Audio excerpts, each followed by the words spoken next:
Hello friends, मैं प्रतीक मिश्रा आप सभी को स्वागत करता हूं द वर्ल्ड कॉन्सेप्ट में।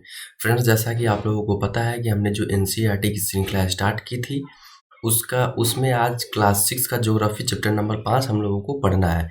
अगर आप पीछे की 4 वीडियोस को नहीं देखे हैं तो वो देख ले, उसके बाद ये देखें।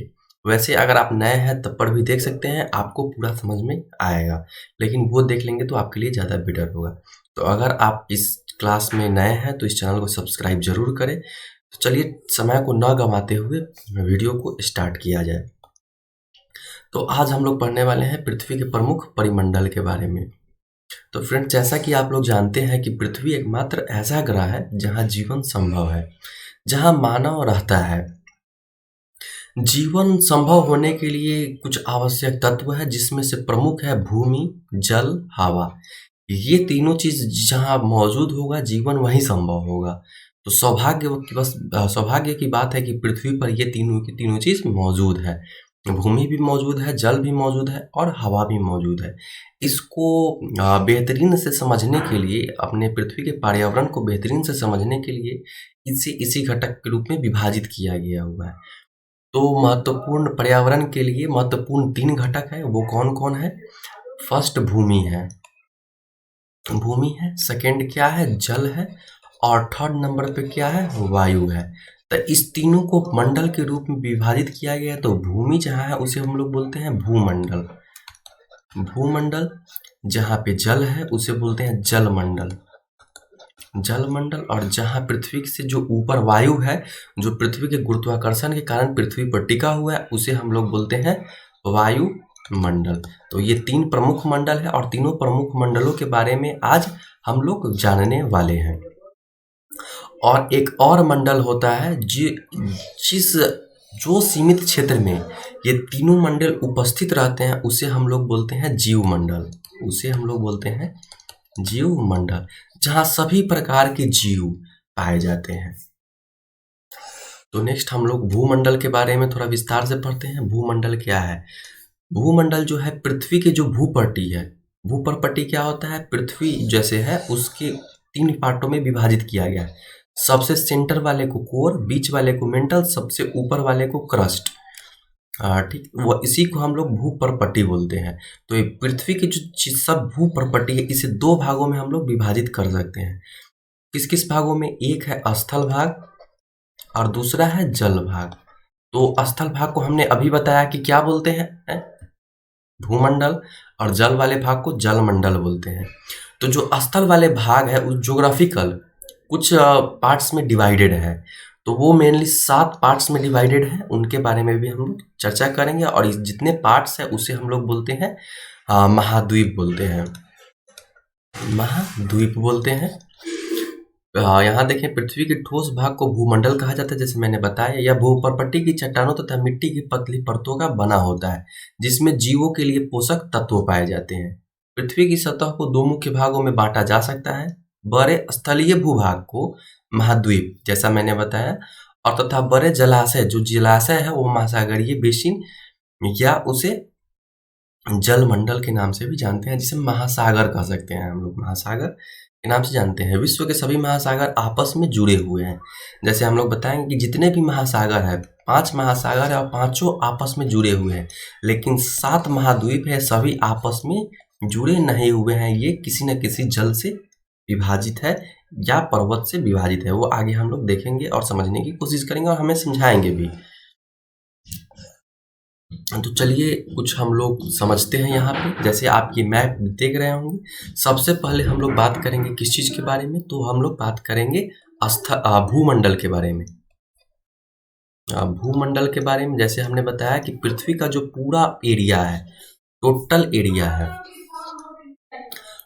एरिया को 2 भागों में विभाजित कर सकते हैं। एक है जलमंडल, जितने आपको ये स्काई ब्लू वाले एरिया दिख रहे होंगे, क्या है? जल है, तो इसे जलमंडल कहते हैं। और ये महासागरों के रूप में विभाजित है और सभी महासागर एक दूसरे से लिंक है। और जो अब स्थल वाले भाग देख रहे हैं, ये अलग अलग है, जो जल से विभाजित है। और ये महाद्वीपों की कुल संख्या कितनी है? 7 है। तो इसे आप याद रखेंगे। कैसे याद रखेंगे? देखिए हम बताते हैं। सबसे बड़ा महाद्वीप जो है वो है एशिया। तो एशिया महाद्वीप है जो सबसे बड़ा है। तो उसके बाद दूसरे नंबर का बड़ा कौन है? अफ्रीका। तो आप इस दोनों को एक साथ याद रखेंगे, एशिया अफ्रीका, एशिया अफ्रीका। उसके बाद आप लोगों को ये याद रखना है उत्तर अमेरिका, दक्षिण अमेरिका, उत्तर अमेरिका, दक्षिण अमेरिका, उत्तर अमेरिका, दक्षिण अमेरिका, एशिया अफ्रीका, उत्तर अमेरिका, दक्षिण अमेरिका। 5वें नंबर पे है अंटार्कटिका। उसके बाद है यूरोप, ऑस्ट्रेलिया। ऑस्ट्रेलिया जो है सबसे छोटा महाद्वीप है, सबसे छोटा महाद्वीप है, सबसे छोटा महाद्वीप है। आप ये बात याद रखेंगे। उसके बाद और कौन कौन, एक बार और आप रिवीजन करिएगा मेरे साथ। एशिया, अफ्रीका, उत्तर अमेरिका, दक्षिण अमेरिका, अंटार्कटिका, यूरोप और ऑस्ट्रेलिया। ये 7 प्रमुख क्या है? स्थल मंडल है, यानी भूमंडल है, जैसे 7 भागों में विभाजित किया गया हुआ है। जैसे एक और चीज देख लीजिए आप यहाँ पे, विश्व का सबसे ऊंचा शिखर जो है वो कौन सा है? माउंट एवरेस्ट है, जिसका ऊंचाई जो है 8848 मीटर है। और विश्व का सबसे गहरा भाग जो है, गर्त है जो है, मेरियाना गर्त है, जो प्रशांत महासागर में स्थित है। इसकी कुल गहराई जो है 1122 मीटर है। फ्रेंड्स, यहाँ पे एक चीज और जानना होगा कि ये जो आप देख रहे हैं ये समुद्र तल से ऊंचाई, और इसकी गहराई देख रहे हैं ये समुद्र तल से गहराई। तो ये मापा क्या जाता है? जैसे आप एक जान रहे हो कि लिक्विड की प्रॉपर्टी होती है कि आप उसे किसी भी शेप में रखिए वो क्या रहेगा? वो समतल रहेगा। इसी प्रकार जितने भी महासागर है, जितने जगह जल है, वो क्या है? एक समांतर है, एक समान रेखा में है। तो सबसे लिक्विड की सबसे ऊपर वाली जो सतह होती है, सबसे ऊपर वाली, तो पानी की क्या होती है? सपाट सरफेस होती है, पूरा प्लेन होता है। तो कोई भी जो ऊंचाई होती है इसी से मापा जाता है। समुद्र तल की जो समान सतह है उसी से क्या नापा जाता है? हाइट। क्योंकि जनरली सभी जगह समुद्र अवेलेबल है और वहां से हम उसकी ऊंचाई को आसानी से नाप सकते हैं, और इससे हमें ये पता चल जाएगा कि कौन स्थल खंड जो है वो कितना ऊंचा है, या कोई जो गर्त है वो कितना गहरा है। मापने का ये पैमाना होगा। आई होप कि आप ये पैमानों को समझ रहे होंगे। तो आप इसे माइंड में भी रखेंगे किस प्रकार से ऊंचाई और गहराई को मापा जाता है। अब इससे हम लोग आगे बढ़ते हैं महाद्वीप के बारे में। जैसे हम लोग एक एक करके कुछ महाद्वीपों के बारे में कुछ डिटेल्स में जानते हैं। जैसे एशिया महाद्वीप जो है वो क्या है? विश्व का सबसे बड़ा महाद्वीप है। मैंने बताया एशिया जो है विश्व का सबसे बड़ा महाद्वीप है। और एशिया के उत्तर में देखें हम लोग तो क्या है? आर्कटिक महासागर। इसे हम पढ़ाएंगे और आपको याद भी कराने की कोशिश करेंगे कि कौन महासागर कितना है, जिससे आप किसी भी जो महाद्वीप है उसका क्या कर सकते हैं? सीमांकन कर सकते हैं कि उसके उत्तर, दक्षिण, पूर्व, पश्चिम में कौन कौन से महासागर अवेलेबल है। फिलहाल एशिया जो है वो विश्व का सबसे बड़ा महादेश है, और जो लगभग पृथ्वी के जितने भी स्थलखंड है, भूखंड है, उसका 1/3 एरिया घेरे हुआ है। इसे बात करें तो एक यूराल पर्वत है, आप यहाँ देख पा रहे होंगे यूराल पर्वत। यूराल पर्वत जो है यूरोप को एशिया से अलग करता है। और दूसरे फैक्ट्स देखें तो यूरोप और एशिया को एक साथ जो स्थलखंड देख रहे हैं इसे हम लोग यूरेशिया बोलते हैं। क्या बोलते हैं? यूरेशिया बोलते हैं। आप यहाँ पढ़ सकते हैं विश्व का सबसे बड़ा महाद्वीप है। यह पृथ्वी के कुल क्षेत्रफल का 1/3 भाग में फैला हुआ है। यह महाद्वीप पूर्वी गोलार्ध में स्थित है। जैसे हम लोग ने आपको बताया था पिछले वीडियोस में, ये जैसे पृथ्वी है, पृथ्वी को जो भूमध्य रेखा है वो पृथ्वी को 2 भागों में विभाजित करता है। भूमध्य रेखा क्या करता है? पृथ्वी को 2 भागों में विभाजित करता है, जिसके ऊपर वाले भाग को उत्तरी गोलार्ध कहते हैं और नीचे वाले भाग को दक्षिणी गोलार्ध कहते हैं। इसी प्रकार अगर हम ऊपर से ध्रुवों को दोनों ध्रुवों को मिलाने वाली जो 0 डिग्री देशांतर रेखाएं हैं उसको अगर खींच देते हैं तो वो क्या करती है? पूरब और पश्चिम के रूप में विभाजित करती है।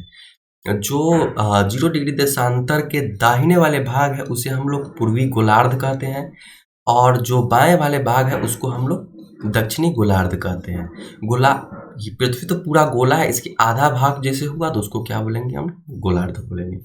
तो आई होप ये आपको एक क्विक रिवीजन करा दिए हैं तो आप समझ गए होंगे, आपको याद आ गया होगा। कर्क रेखा इस महाद्वीप से होकर के गुजरती है।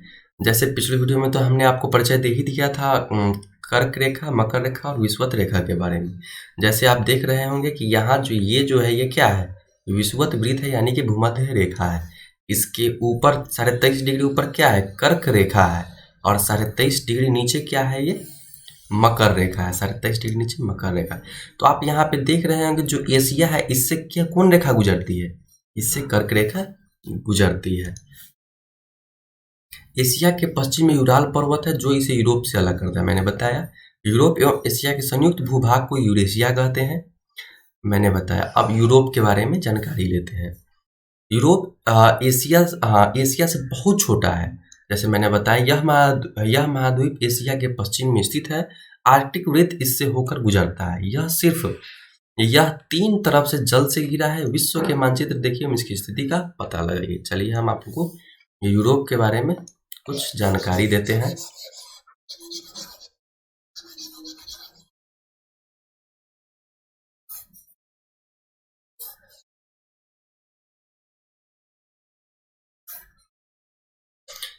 तो आप यहाँ देख रहे होंगे यूरोप।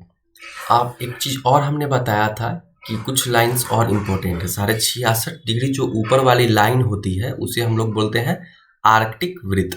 उसे कौन सा लाइन बोलते हैं, आर्कटिक वृत्त। और नीचे वाले को बोलते हैं अंटार्कटिक वृत्त, 66.5 डिग्री वाली लाइन को। तो ये आर्कटिक वृत्त वाला लाइन जो है वो क्या होता है, यूरोप से भी गुजरता है और एशिया से भी गुजरता है। तो ये आप याद रखेंगे, ये दोनों से गुजरता है। और दूसरा चीज कि यूरोप जो है वो 3 तरफ से जल से घिरा हुआ है। उत्तर की तरफ आर्कटिक महासागर से, और पश्चिम की तरफ अटलांटिक महासागर के, और दक्षिण की तरफ से ये भूमध्य सागर है, इससे घिरा हुआ है। और इसके पूर्व में जो है यूराल पर्वत है जो एशिया से इसको अलग करता है। ये कुछ प्रमुख पॉइंट है, ये हमने बताया। अब अफ्रीका के बारे में जानकारी लेते हैं। देखिए ये है अफ्रीका।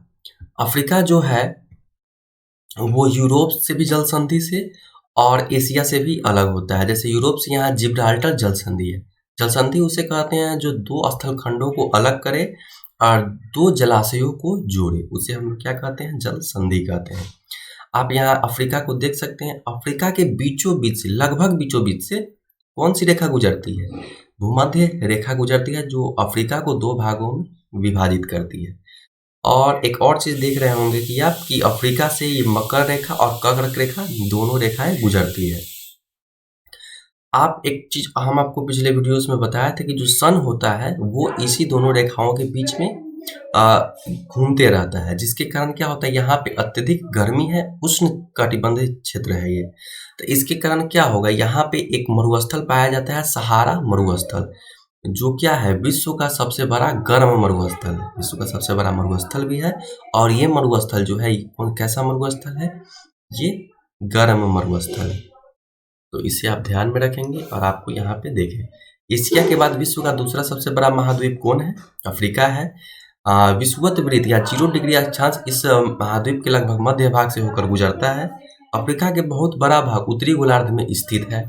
जैसे आप देख रहे होंगे कि ये जो 2 भागों में विभाजित करता है, तो इधर तो छोटा भाग है और इधर क्या है, बड़ा भाग है। तो अफ्रीका जो है उत्तरी गोलार्ध में कुछ ज्यादा पार्ट है दक्षिण अफ्रीका के दक्षिण गोलार्ध की अपेक्षा। तो ये आप देख रहे होंगे, समझ रहे होंगे। सहारा का रेगिस्तान विश्व का सबसे बड़ा गर्म रेगिस्तान है जो अफ्रीका में स्थित है। यह महाद्वीप चारों तरफ से समुद्र एवं महासागरों से घिरा है। चलिए हम आपको दिखाते हैं किस प्रकार से कैसे कैसे घिरा हुआ है। देख रहे हैं, इसके पूर्व में जो है हिंद महासागर की अवस्थिति है, और पश्चिम में अटलांटिक महासागर की, और उत्तर में भूमध्य सागर है, और दक्षिण में क्या है, दक्षिण महासागर है। आपको ये दिख रहा होगा। उत्तर अमेरिका के बारे में बात करें तो विश्व का तीसरा सबसे बड़ा महाद्वीप है। यह दक्षिण अमेरिका से एक संक्रिय स्थल से जुड़ा है जिसे पनामा जल संधि कहते हैं। जैसे आप उत्तर अमेरिका दक्षिण अमेरिका को देख पा रहे होंगे, आप देख पा रहे हो कि स्थल खंड यहाँ से जुड़ा हुआ है। जैसे ये वाला पार्ट जो है, यहाँ पर एक जल संधि है जिसको हम लोग बोलते हैं पनामा जल संधि। पनामा जल संधि है जिसके द्वारा उत्तर अमेरिका दक्षिण अमेरिका से अलग होता है। जैसे क्रम की बात करें, क्षेत्रफल के क्रम के बारे में, तो फर्स्ट नंबर पे कौन आता है, एशिया। सेकेंड नंबर पे अफ्रीका, थर्ड नंबर पे उत्तर अमेरिका, फोर्थ नंबर पे दक्षिण अमेरिका, 5 पे अंटार्कटिका, 6 में यूरोप, और 7th में ऑस्ट्रेलिया का नंबर आता है। ये हमने आपको बताया था। और आगे उत्तर अमेरिका के बारे में देखें यह महाद्वीप पूरी तरह से उत्तर एवं पश्चिमी गोलार्ध में स्थित है। यह महाद्वीप 3 महासागरों से घिरा है। आप महासागर के नाम आपको बताने के लिए बोला है। जैसे देखिए, आप यहाँ देख रहे होंगे 0 डिग्री अक्षांश जो है, इसके उत्तर में उत्तरी गोलार्ध, दक्षिण में दक्षिणी गोलार्ध। आप देख रहे होंगे जो उत्तर अमेरिका है पूरी तरह से उत्तरी गोलार्ध में है, पूरी तरह से क्या है, उत्तरी गोलार्ध में है। और दक्षिण अमेरिका जो है, इसका लगभग बहुत सारे पार्ट्स जो है वो दक्षिण गोलार्ध में है, और कुछ ही पार्ट्स जो है क्या है, उत्तरी गोलार्ध में आता है। और ये चारों तरफ से, दोनों जो है चारों तरफ से क्या है, जल से घिरा हुआ है। इन दोनों के जो पश्चिम में है प्रशांत महासागर है, और पूर्व में जो है अटलांटिक महासागर है। इसे आप ध्यान रखेंगे, ठीक। नेक्स्ट पॉइंट्स देखते हैं। दक्षिण अमेरिका के बारे में भी वही पॉइंट्स है, इसमें एक एक्स्ट्रा पॉइंट्स है कि एक यहाँ पे जो आप देख रहे होंगे, यहाँ पे एक एंडीज पर्वतमाला है। एंडीज पर्वतमाला जो ये है कि ये विश्व की सबसे लंबी श्रृंखला वाली पर्वत है। अब पर्वत की श्रृंखला किसे कहते हैं, लंबी पर्वत वाली श्रृंखला क्या हुआ, तो पर्वत की श्रृंखला उसे कहते हैं बहुत सारे पर्वतों से मिल करके बनता है। जैसे एक पर्वत यहाँ है, ऐसे ऐसे पर्वत जो रहता है बहुत सारे श्रृंखला में, इसे हम लोग पर्वत श्रृंखला कहते हैं। जो एंडीज पर्वत जो है वो विश्व की सबसे लंबी पर्वत वाली श्रृंखला है। ऑस्ट्रेलिया, ऑस्ट्रेलिया विश्व का सबसे छोटा महाद्वीप है जो पूरी तरह से दक्षिणी गोलार्ध में स्थित है। यह चारों तरफ महासागरों तथा समुद्रों से घिरा है। इसे द्वीपीय महाद्वीप कहा जाता है। अब आप ऑस्ट्रेलिया के बारे में देखें कि ऑस्ट्रेलिया क्या है। जैसे हम लोग आपको बताया कि ऑस्ट्रेलिया जो है वो विश्व का सबसे छोटा महाद्वीप है। विश्व का सबसे बड़ा क्या है, विश्व का सबसे छोटा महाद्वीप है जो 7वें नंबर पे आता है। और ये जो है पूरी तरह से चारों तरफ से समुद्र से घिरा हुआ है, महासागरों से क्या है, घिरा हुआ है। तो ये आप ध्यान में रखेंगे। नेक्स्ट पॉइंट देखते हैं। तो स्थल मंडल के बारे में हमने आपको लगभग सभी नहीं, 2 पॉइंट्स और 1 पॉइंट्स आपको रह गया, जैसे अंटार्कटिका। अंटार्कटिका जो है ये पूरी तरह से क्या है, दक्षिणी ध्रुव के समीप है। दक्षिणी ध्रुव के समीप होने के कारण यहाँ पे क्या है, ठंड बहुत पड़ता है। ठंड अधिक के कारण पूरा महाद्वीप जो है ये क्या है, बर्फ में ढका हुआ है, बर्फ से जमा हुआ है। इसे कभी कभी हम लोग बर्फीय महादेश भी बोलते हैं, जो बर्फ से ढका होने के कारण। इस महाद्वीप पे कोई भी व्यक्ति नहीं रहता है। इस पे कुछ शोध संस्थान सब है, कुछ शोध रिसर्च सेंटर सब है जो यहाँ पे रह के यहाँ पे रिसर्च करता है। तो भारत के 2 प्रमुख रिसर्च सेंटर है, एक मैत्री है, एक दक्षिण गंगोत्री है। अब हम लोग बात करते हैं जलमंडल के बारे में।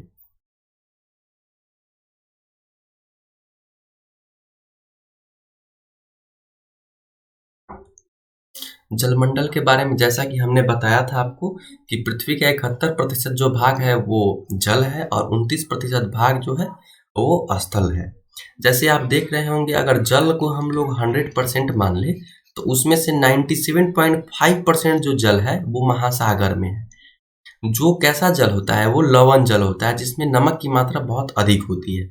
और लवण जल का जो परसेंटेज है वो 2.5% है। और ये भी 2.5% में भी अधिकतर जो जल है वो नदी में है, झील में है, हिमनदीय में है, भूमिगत जल तथा वायुमंडल की जलवाष्प में सम्मिलित होते हैं। कुछ ही जल जो है वो क्या है, भूमिगत जल है, कुछ जल जो है पीने लायक है। इसीलिए इतने बड़े पृथ्वी जो है नीला ग्रह जाना जाता है, क्योंकि यहाँ पे जल का जो मात्रा है बहुत ज़्यादा है। फिर भी हम लोग क्या करते हैं, जल के लिए तरसते हैं, पीने के पानी के लिए तरसते हैं, क्योंकि नहीं मिल पाता है उस वे में, क्योंकि यहाँ पे क्या है, अलवण जल का मात्रा जो है कम है, और जल का जो बंटवारा है वो भी असामान्य है। कि समुद्र का जल है, समुद्र के किनारे रहने वाले लोग समुद्र का जल नहीं पी सकते हैं, क्योंकि लवण का मात्रा इतना अधिक होता है कि वो पीने से आदमी का मृत्यु भी हो सकता है। तो नेक्स्ट देखते हैं फ्रेंड्स, ये जो आप देख रहे होंगे ये क्या है, ये एक ड्रॉ है जिससे आपको ये पता चलेगा कि कौन महादेश कितना बड़ा है। तो हमने आपको बता ही दिया कि एशिया सबसे बड़ा है, एशिया के बाद अफ्रीका, अफ्रीका के बाद उत्तर अमेरिका, दक्षिण अमेरिका, अंटार्कटिका, यूरोप, ऑस्ट्रेलिया। इस प्रकार के क्रम में हम इसको सजा सकते हैं और आपको याद करने में सुविधा भी होगा। नेक्स्ट पॉइंट देखते हैं महासागर। महासागर प्रमुख 5 महासागर है। चलिए आपको हम इसके थ्रू दिखाते हैं महासागर जो है। आप देख सबसे बड़ा महासागर जो है वो है प्रशांत महासागर। सबसे बड़ा महासागर है वो प्रशांत महासागर। आप देख सकते हैं प्रशांत महासागर का एरिया ये वाला पार्ट्स और ये वाला पार्ट जो है क्या है प्रशांत महासागर। और एक बात और, ये दोनों महासागर अलग अलग नहीं है। पृथ्वी गोल है, जैसे ये गोलाकार हुआ, ठीक। आप ऐसे खोलेंगे तो क्या होगा, ये दोनों पार्ट्स अलग अलग हो जाएगा। 2D में बनाना है तो ये आप ध्यान रखेंगे कि फिर इसको मिलाएंगे तो क्या हो जाएगा, ये गोल ही है। आपने अध्ययन की सुविधा के अनुसार इसे 2D में बना दी है, क्योंकि पृथ्वी गोल है, सपाट नहीं है। तो ये आप याद रखेंगे कि प्रशांत महासागर जो है ये एक ही है।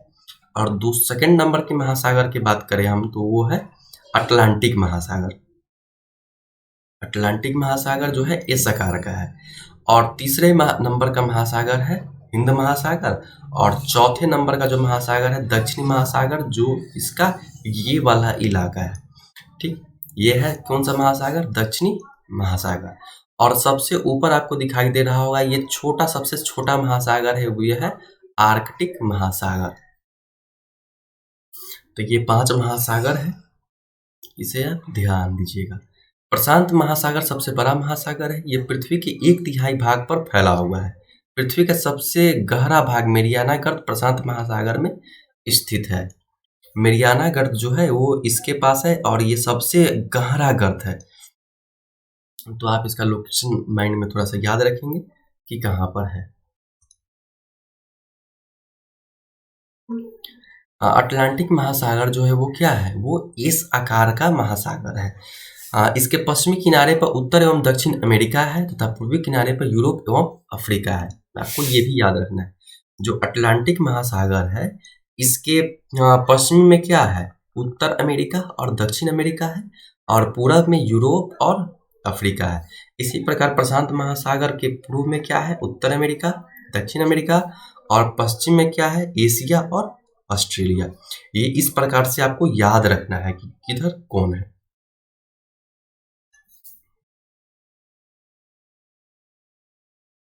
और दक्षिण महासागर के बारे में एक है कि यह अंटार्कटिक महाद्वीप से उत्तर की ओर 60 डिग्री दक्षिणी अक्षांश तक फैला हुआ है। तो चलिए एक मैप में आपको बताया लगभग 60 डिग्री कहाँ है, यहाँ। तो इस वाले इलाके में जो है अंटार्कटिका से सटा हुआ जो 60 डिग्री जो अक्षांश रेखा है उसके नीचे क्या है, दक्षिण महासागर है। ये आपको एक पॉइंट से आपको याद रखना पड़ेगा। और इसमें एक और पॉइंट्स है, आप यहाँ पे मैप में देख रहे होंगे दत्तुरीन तटरेखा। दत्तुरीन तटरेखा आपसे पूछ सकता है कि दत्तुरीन तटरेखा जो है वो कौन सा महासागर बनाता है, तो वो जो है अटलांटिक महासागर बनाता है। और ये बंदरगाह यानी पतन के लिए काफ़ी इम्पोर्टेंस होता है। इसीलिए सबसे व्यापार के लिए सबसे व्यस्तम जो महासागर है वो है अटलांटिक महासागर है। नेक्स्ट हम लोग पढ़ते हैं, जैसे 2 चीज़ों के बारे में पढ़ लिए, इसके भूमंडल के बारे में, जलमंडल के बारे में। अब थोड़ा सा जानकारी हम ले लेते हैं वायुमंडल के बारे में। जो क्या है, जलमंडल और भूमंडल के जो ऊपर वाले भाग है उसे हम लोग क्या कहते हैं, वायुमंडल कहते हैं। और वायुमंडल को हम लोग 5 भागों में विभाजित करते हैं। कौन कौन मंडल में, फर्स्ट है क्षोभ मंडल, समताप मंडल, मध्य मंडल, आयन मंडल, बरही मंडल। ये 5 क्या है, प्रमुख मंडल है। सबसे नीचे एक बार और आप रिवीजन कीजिएगा, क्षोभ मंडल, समताप मंडल, मध्य मंडल, आयन मंडल, बरही मंडल। ये है। आप सभी के बारे में डिटेल्स यहाँ पे कुछ मैप है, ये देख सकते हैं, लेकिन इसको हम आपको थोड़ा देर के बाद बताएंगे। पहले हम लोग ये पढ़ लेते हैं।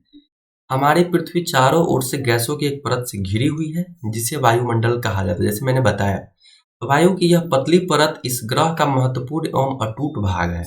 यह हमें ऐसे वायु प्रदान करती है जिससे हम लोग सांस लेते हैं। यह वायुमंडल हम लोगों को सूर्य की हानिकारक किरणों से बचाता है।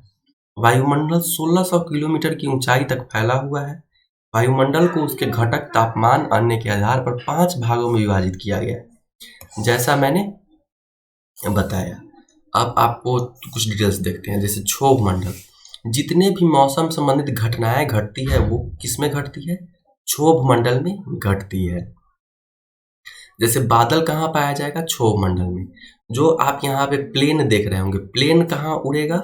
समताप मंडल में, समताप मंडल में। ठीक, इसी प्रकार से आने वाले समय में सब चीज बताएंगे हम लोग। जैसे आयन मंडल है, जो सैटेलाइट लॉन्च किया जाता है वो कहाँ होता है? वो सबसे ऊपर होता है, आयन मंडल में होता है।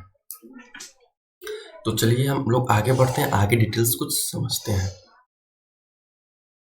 जैसे यहाँ पे कुछ बंटवारा दिया हुआ है। वायुमंडल मुख्यतः ऑक्सीजन एवं नाइट्रोजन का बना है, जो साफ तथा शुष्क हवा का 99% भाग है।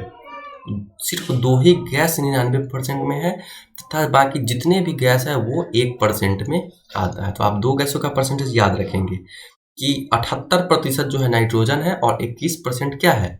ऑक्सीजन है। और 1% में कार्बन डाइऑक्साइड, आर्गन इत्यादि का मात्रा जो है वो 1% है। और एक और चीज हम आपको बताएं, जैसे कि ऊंचाई के साथ बढ़ने पर क्या होता है कि जो ऑक्सीजन का मात्रा है वो बहुत कम होने लगता है, गिरने लगता है।